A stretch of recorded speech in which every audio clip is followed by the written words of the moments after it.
Всем привет! Вы на канале Киберлаб, и сегодня короткое, но очень удивительное видео про магнитную левитацию. Не отключайтесь, такого вы еще не видели.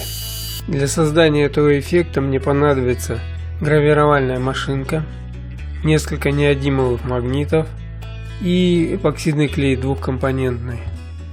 Я взял старую ненужную насадку от гравировальной машинки и приклеил к ней 4 магнита.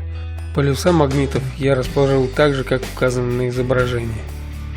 Чтобы никто не думал, что в данном видео используются воздушные потоки, я взял школьный ластик, отрезал оттуда кусочек, примерно такой же, как шарик.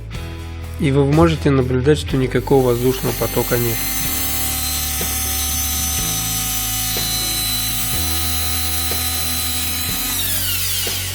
То есть никакие воздушные потоки его не поднимают. Хотя она легче.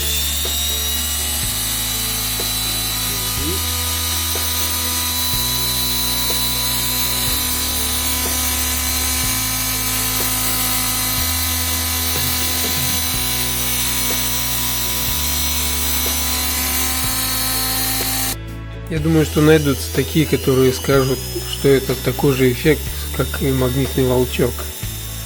Сразу скажу, что это не так. Дело в том, что магнитный волчок он использует силу отталкивания магнитов, а в данном эффекте используется переменное магнитное поле, и за счет смены этого магнитного поля с определенной частотой происходит магнитное равновесие.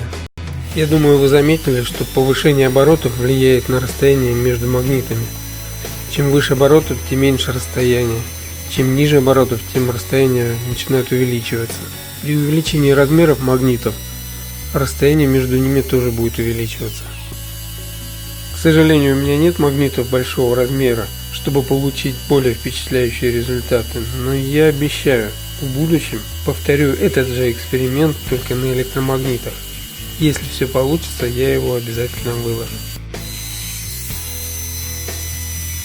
Кстати, вам эта левитация ничего не напоминает? Если вам есть что сказать, то пишите в комментариях под видео. Если вам понравился мой опыт, то прошу вас оценить его подпиской или лайком.